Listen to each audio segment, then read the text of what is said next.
Tu as peut-être vu sur internet cette vidéo d'une politicienne américaine qui brûle 2 livres avec un lance-flamme. Un de ces livres est un livre québécois pour les jeunes qui répond à leurs questions sur la sexualité. La femme de la vidéo, qui est membre du Parti républicain, dit que si elle est élue, elle brûlera tous les livres qui, selon elle, sexualisent et influencent les enfants. Mais pourquoi a-t-elle fait ça? Et pourquoi aller aussi loin que brûler les livres?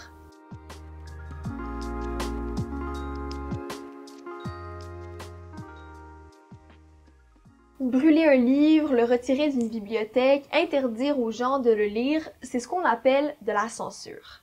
La censure, c'est quand une autorité empêche une œuvre d'être publiée ou distribuée, souvent parce qu'elle n'est pas d'accord avec son message. Mais on s'entend pour dire que brûler une œuvre, c'est pas mal plus intense que simplement l'enlever des étagères d'une bibliothèque. Surtout si c'est au lance-flamme. Eh bien, tu sauras que détruire des livres par le feu, c'est une pratique qui remonte à très loin dans l'histoire. Ça a même un nom, un autodafé. Regardons ça ensemble. L'un des plus anciens cas connus remonte à 3 siècles avant Jésus-Christ, il y a plus de 2200 ans. L'empereur chinois Qin Shi Huang avait alors fait brûler tous les livres de son territoire qui n'étaient pas compatibles avec sa façon de penser. Plus tard, dans les années 1400-1500, quand les Espagnols ont envahi le Mexique, ils ont détruit beaucoup des écrits des civilisations mayas et aztèques qui étaient là avant eux. Pourquoi? Pour détruire leurs pensées qu'ils associaient aux démons.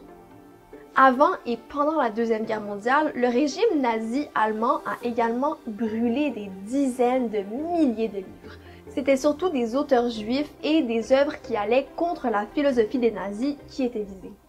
Tu comprends peut-être maintenant qu'à travers l'histoire, brûler des livres a été une façon d'essayer d'effacer des idées ou le passé. Mais c'est un geste très violent qui, bien souvent malheureusement, a mené à plus de violence. L'éducation sexuelle des enfants. Aux États-Unis et même au Canada, il y a un mouvement conservateur qui est contre l'éducation sexuelle des enfants. Et Valentina Gomez, la femme de la vidéo du début, fait partie de ce mouvement avec d'autres membres du Parti républicain. Ça veut dire qu'elle ne veut pas qu'on parle aux jeunes de sujets comme l'homosexualité, l'identité de genre, etc. Selon elle, ces sujets ne sont pas adaptés aux enfants et elle a peur que ça les perturbe. C'est pour ça qu'elle veut brûler tous les livres pour enfants qui parlent de sexualité. Et en brûlant 2 au lance-flamme, elle cherche aussi à choquer les gens par ce geste assez violent qui rappelle tant de moments difficiles dans l'histoire. Puis ça a marché.